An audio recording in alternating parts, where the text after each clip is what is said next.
ఇక నామినేషన్ల ప్రక్రియలో ఎన్నికల నియమాలు పాటించని బీజేపీ ఎంపీ అభ్యర్థి గూడెం నాగేష్ నామినేషన్ను తిరస్కరించాలని ఆదిలాబాద్ కాంగ్రెస్ అసెంబ్లీ ఇన్ఛార్జి కంది శ్రీనివాసరెడ్డి ధిక్కరలను కోరారు. బీజేపీ అభ్యర్థి నాగేష్ వేసిన నామినేషన్పై ఆదిలాబాద్ కాంగ్రెస్ బీఎస్పీ నాయకులు అభ్యంతరం వ్యక్తం చేస్తూ ఎన్నికల రిటర్నింగ్ అధికారికి ఫిర్యాదు చేశారు. అయితే తన ఫిర్యాదును ఎన్నికల అధికారి స్వీకరించలేదని చెప్పారు. ఎన్నికల కమిషన్ను బీజేపీ భ్రష్టుపట్టించిందని కంది శ్రీనివాసరెడ్డి మండిపడ్డారు. మేము 4:30కే వెళ్ళి ఇవ్వడం జరిగింది. అప్పుడు మా కంప్లైంట్ తీసుకోవడానికి అధికార యంత్రాంగం సిద్ధంగా లేకుండే. చివరికి మేము కాంగ్రెస్ పార్టీ శ్రేణులందరూ ఆందోళన చెందుతున్నాయి. పార్లమెంటరీ పరిధిలో ఉన్నటువంటి 7 అసెంబ్లీ స్థానాలలో నిరసనలు కూడా తెలుపుతున్నారు ప్రజలు ఎక్కడికక్కడ.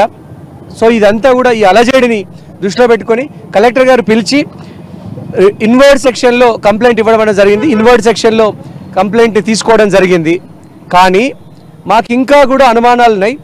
జస్టిస్ అంటే న్యాయం, జస్టిస్ ప్రివైల్, న్యాయం జరిగేంత వరకు కూడా కాంగ్రెస్ పార్టీ కార్యకర్తలు, నాయకులు, అభిమానులు, శ్రేణులు ప్రతి ఒక్కరు కూడా పోరాడుతూనే ఉంటారు. కంప్లైంట్ తీసుకున్నంత మాత్రమే కాదు, దానికి న్యాయం కూడా చేయాలా. ఇది ఖచ్చితంగా కూడా మరొకసారి రిటర్నింగ్ ఆఫీసరు నిరూపించుకోవాలా.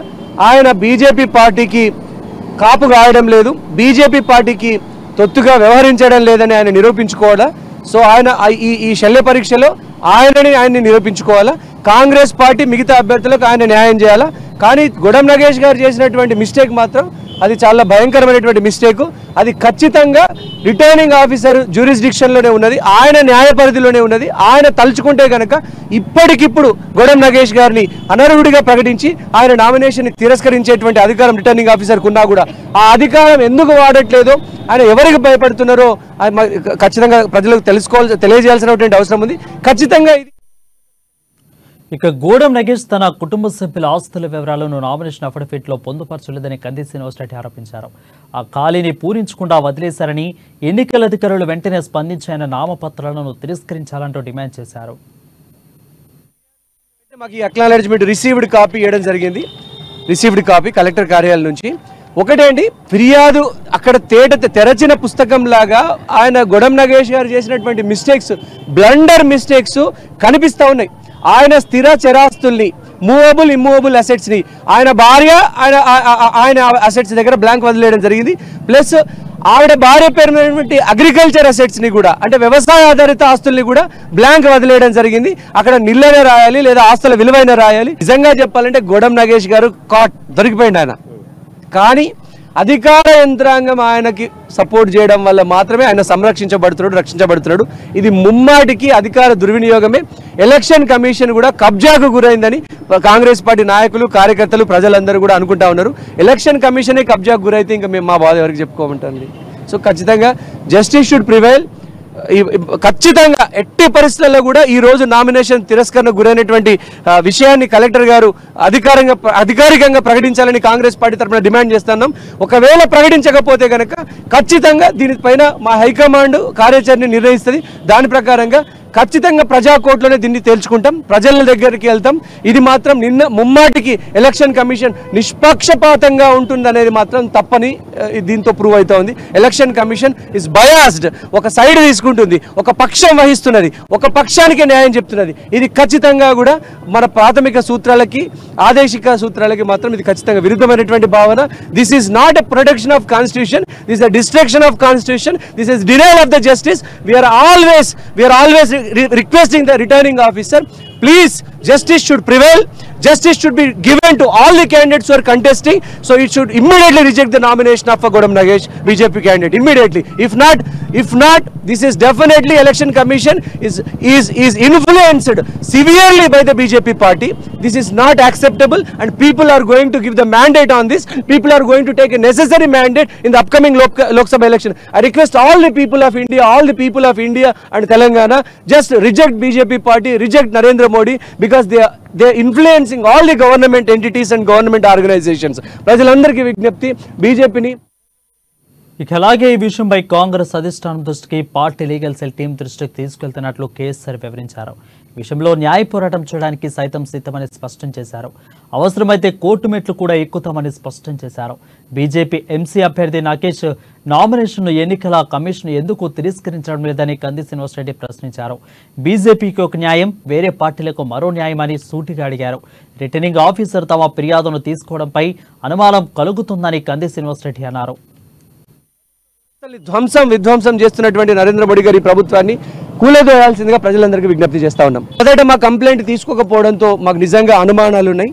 ఇంకా న్యాయం జరుగుతుందన్న నమ్మకం లేదు. అందుకే నేను చెప్తున్నాను, రిటర్నింగ్ ఆఫీసర్ వెంటనే ఇప్పుడు కూడా రిటర్నింగ్ ఆఫీసర్ పిలిపించుకొని ఎక్కడెక్కడ మిస్టేక్స్ జరిగాయో ఒక చిన్న మీకు ఒకటి చెప్పనండి, అది 10వ తరగతి పిల్లగానికి కూడా అర్థమైపోతుంది. అది బ్లాంక్ వదిలేసిందని. ఎలక్షన్ నియమాల ప్రకారం బ్లాంక్ ఏ సెల్ని ఏ కాలంని కూడా వదలకూడదు. సో ఈజ్ డెఫినెట్లీ గుడం నాగేష్ గారు దొరికిపోయారు. సో కలెక్టర్ గారు ఒక నిమిషంలో, రిటర్నింగ్ ఆఫీసర్ ఒక నిమిషంలో నిర్ణయం తీసుకోవచ్చు.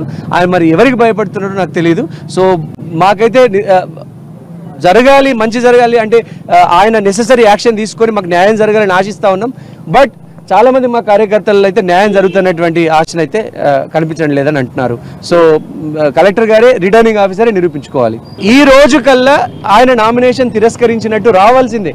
ఎందుకంటే నెక్స్ట్ డే వెంటనే గుర్తుల సింబల్ అలొకేషన్ జరుగుతుంది కదండి, గుర్తుల్ని అలొకేట్ చేస్తారు కదా. సో వెంటనే ఆయన ఈ రోజు ఇప్పుడు నాకు తెలిసినైతే వచ్చే 2 గంటలలో ఆయన తన నిర్ణయాన్ని వెలువరించాలి. లేదంటే కనుక డెఫినెట్గా ఆయన బయాస్డ్ డెసిషన్స్, ఆయన ఒక పక్షపాతం వహిస్తున్నట్టుగా మేము భావించాల్సి ఉంటుంది. సో మా కాంగ్రెస్ పార్టీ భావించాల్సి ఉంటుంది. మా అధిష్టానం లీగల్ సెల్ ఈ రోజు తక్షణమే మేము ఇప్పుడు ఆల్రెడీ లీగల్ సెల్ ఢిల్లీకి ఇన్ఫర్మేషన్ ఇవ్వడం జరిగింది. ఈ సమాచారం వెంటనే మా ఢిల్లీ లీగల్ సెల్, లాయర్లు, అడ్వకేట్లు అందరూ కలిసి సెంట్రల్ ఎలక్షన్ కమిషన్, ప్రధాన ఎన్నికల కమిషన్ని కలవబోతా ఉన్నారు దీనిపైన ఫిర్యాదు చేయడానికి. ఒకవేళ సెంట్రల్ ఎలక్షన్ కమిషన్ తలుపు తట్టినా కూడా మాకు న్యాయం జరగకపోతే కనుక మేము డెఫినెట్గా కోర్టు గుమ్మం తొక్కాల్సిందే. హైకోర్టులో రిట్ పిటిషన్ ఫైల్ చేయబోతా ఉన్నాం. సో ఎలక్షన్ కమిషన్ పక్షపాతం వహిస్తున్న ఉద్దేశంతో ఇంకా కోర్టులే, హైకోర్టులో రిట్ పిటిషన్ మా హైకమాండ్ నుంచి ఇన్ఫర్మేషన్ ఎనీ మూమెంట్ రావచ్చు. దాన్ని బట్టి మీకు డెఫినెట్గా ఇన్ఫర్మేషన్ ఇస్తాం. బట్ దీన్ని ప్రజా కోర్టులో మాత్రం తేల్చుకుంటాం. This is not justifiable. అంటే ఇది న్యాయబద్ధంగా వ్యవహరించింది కాదు. ఇది ఖచ్చితంగా ఒక పక్షపాతబద్ధంగా దుర్బుద్ధితో కాంగ్రెస్ పార్టీని ఓడించాలన్నటువంటి కుట్రతో అధికారులు బీజేపీకి సహకరిస్తున్నట్టుగా అర్థమవుతా ఉన్నది. న్యాయసమ్మతంగానే మా పోరాటం ఉండబోతుంది. అన్ని న్యాయ పరిధిలో, చట్ట పరిధిలో, ఎలక్షన్ కోడ్ పరిధిలోనే మేము ఎప్పుడు కూడా కాంగ్రెస్ పార్టీ నాయకులు, శ్రేణులు ఎవరు అది చెప్తాను, చట్టాన్ని ఎవరు తమ చేతులకు తీసుకోవద్దు. న్యాయబద్ధంగా లా అబైడింగ్ సిటిజన్గా, అంటే న్యాయాన్ని, చట్టాన్ని గౌరవించేటువంటి సిటిజన్గా ప్రజలు, పౌరులందరూ కూడా శాంతియుతంగా వాళ్ళ నిరసన తెలియజేయాలని ఈ సందర్భంగా కాంగ్రెస్ పార్టీ తరఫున పిలుపునిస్తూ ఉన్నాం. ఎవరు కూడా ఆందోళనకు లోను కావద్దు. కాంగ్రెస్ పార్టీ చర్యలు తీసుకుంటూ ఉంటుంది దీన్ని. బట్ మీ నిరసన, ప్రజాస్వామ్యంలో మీ నిరసన తెలిపే హక్కుని మాత్రం వాడండి, ఉపయోగించండి. ఇలాంటి అక్రమాలు, అన్యాయాలకు పాల్పడుతున్నటువంటి ఎలక్షన్ కమిషన్ కానీ మిగతా వాళ్ళకి బుద్ధి చెప్పండి. ఇక బీజేపీ అభ్యర్థి గోడెం నాగేష్ నామినేషన్ పేపర్లలో 7వ పేజీలో చరాస్తి, స్థిరాస్తి వివరాలు పొందుపరచలేదని కాంగ్రెస్ బోధ్ నియోజకవర్గ ఇన్ఛార్జి గజేందర్ ఆరోపించారు. అలాగే భార్యకు సంబంధించిన ఆస్తి వివరాలు చూపించడం లేదని తెలిపారు. ఈసీ నిబంధనల ప్రకారం నామినేషన్ పత్రంలో ఏది కూడా ఖాళీగా వదిలిపెట్టకూడదని, కానీ నాగేష్ మాత్రం 3 చోట్ల ఖాళీగా వదిలేశారని చెప్పారు. ఈ విషయాన్ని తన లాయర్ గుర్తించడంతోనే ఆర్వోకు ఫిర్యాదు చేసినప్పటికీ నామినేషన్ తిరస్కరించలేదని గజేందర్ చెప్పారు. పేపర్లలో గోడెం నాగేష్ గారి 7వ పేజీలో స్థిరాస్తి, చరాస్తి విలువ చూపించలేదు. అదేవిధంగా 8వ పేజీలో భార్యకు సంబంధించిన ఆస్తి విలువ ఏందనేది కూడా ఏది మెన్షన్ చేయకుండా ఖాళీగా వదిలిపెట్టడం జరిగింది. నిబంధన మేరకు అయితే ఏది కూడా ఎంటీ కాలమ్స్ ఉండద్దు. కానీ ఇందులో 3 ప్లేస్లలో ఖాళీగా ఉన్నది. దానిని మా లాయర్ గారు గుర్తించి దాన్ని అబ్జెక్షన్ చేయడం జరిగింది. కానీ అప్పుడు కూడా రిటర్నింగ్ ఆఫీసర్ గారు దాన్ని రిజెక్ట్ చేయలేదు. మరి అదేవిధంగా చిన్న పొరపాట్ల వల్ల సూరత్లో కానీ, ఉత్తరప్రదేశ్లో కానీ రిజెక్ట్ చేయడం జరిగింది. మరియు ఈరోజు ఇక్కడ ఆ విధంగా రిజెక్ట్ చేయకపోవడం వల్ల మా అభ్యర్థులు, మా కాంగ్రెస్ పార్టీ నాయకులు 4:30 గంటలకే వెళ్ళి అప్లికేషన్ ఇస్తే ఇన్వాల్వ్ తీసుకోలేదు. ఇప్పుడు మా మిత్రుడు కంది సీనన్న మరియు మా కాంగ్రెస్ పార్టీ వర్గం అందరూ కలిసి ఇక్కడ డిమాండ్ చేయడం వల్ల చివరికి రిటర్నింగ్ ఆఫీసర్ గారు పిలిపించి మా అప్లికేషన్ ని తీసుకోవడం జరిగింది. అంటే ఇప్పుడు దాదాపుగా దీనికి సంబంధించి లోపల ఆర్ఓ గారు ఏమన్నారు అంటే నామినేషన్ పేపర్లలో గౌడెం నగేష్ గారి 7వ పేజీలో స్థిరాస్తి చరాస్తి విలువ చూపించలేదు. అదేవిధంగా